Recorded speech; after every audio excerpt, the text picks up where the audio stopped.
Welcome back to Davenport, Iowa, as we take a look at the barricade following a very serious altercation. We're at the Mississippi Valley Fairgrounds. Gary Lee, along with Army Armstrong. Ben Medina has just totally destroyed his racer. There is the rear axle, the differential, and let's take a look, Army, once again at what happened.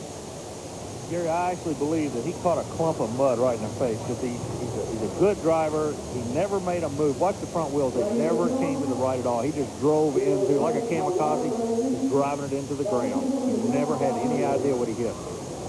Well, of course, safety has long been a prime concern in this sport and other types of motorsport. Let's go back trackside, Army. You have some observations. You're standing out there with the wreckage. Gary, we're standing down the infield next to Ben Medina's car, and I want to show you this thing. I'm not trying to glorify an accident in any way, shape, or form, but I want to show you why it's important to follow the safety rules. I want you to notice the roll cage is in full contact. Every place the driver was sitting or around him was like a cocoon. The roll cage was built out of spec metal. It held up, no breaks, no bends, or anything. The driver's compartment where the driver was sitting, the seat is fully attached. It didn't break away. The seat belts and everything, he's got a 5-point seat belt. He's got one belt comes over each shoulder, one belt over each hip, and then a crotch strap kept the driver in good shape. The steering wheel didn't bend, it stayed together. The helmet stayed together for him, and all the safety equipment worked. But what we're trying to do is to show you, we don't like to see accidents, but that's a part of motorsport racing. When there is an accident, this is the way you need to come out of it. Like a cocoon. The driver built the vehicle according to the safety specs. That's why he can talk about it another day. Back to you, Gary.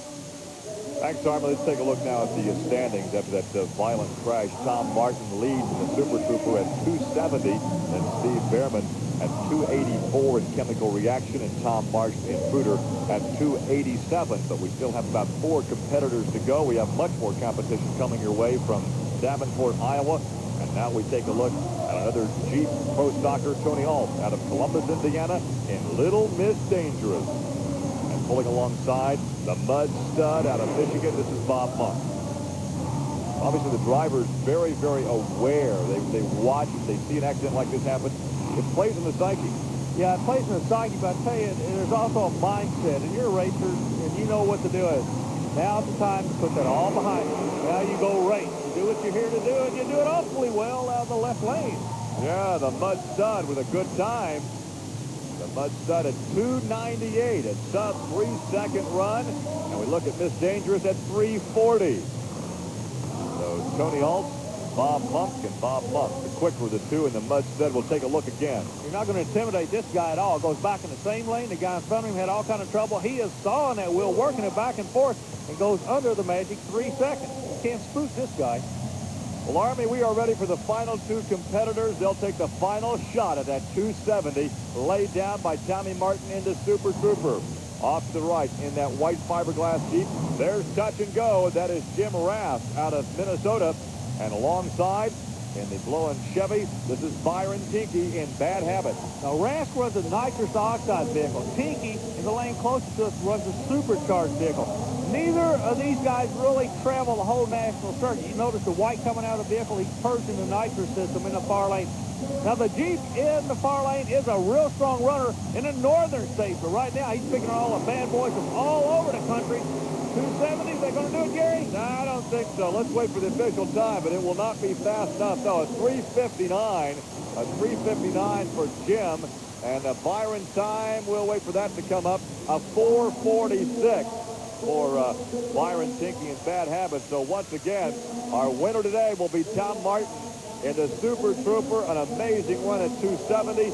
Steve Behrman second in chemical reaction at 284, and Tom Marsh, the Intruder, takes third at 287. Well, once again, here's Army with our winner, Tom Martin.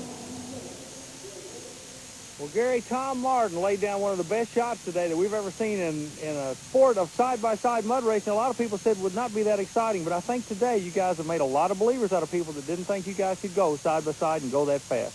I'll tell you, this is the most excitement I've had in a long time. It's side-by-side. It's a little more dangerous, but it sure is exciting. What about the win today? You win a lot of things. You won a lot of world championships, but you come and you run against these guys outdoors. How does this stack up against the indoor guys?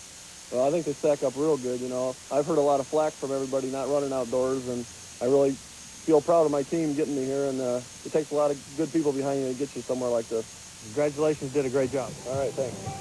And I, too, offer my congratulations to Tom Martin Motorsports, the Super Trooper, for the victory here at Davenport. Once again, Ben Medina is okay after that frightening crash, and that is good news indeed. So that will wrap it up from the fairgrounds here in Davenport, Iowa. For Army Armstrong, I'm Gary Lee. We'll see you next week for another edition of Trucks and Tractor Power. Now here's news and an exciting video release from Diamond P Sports.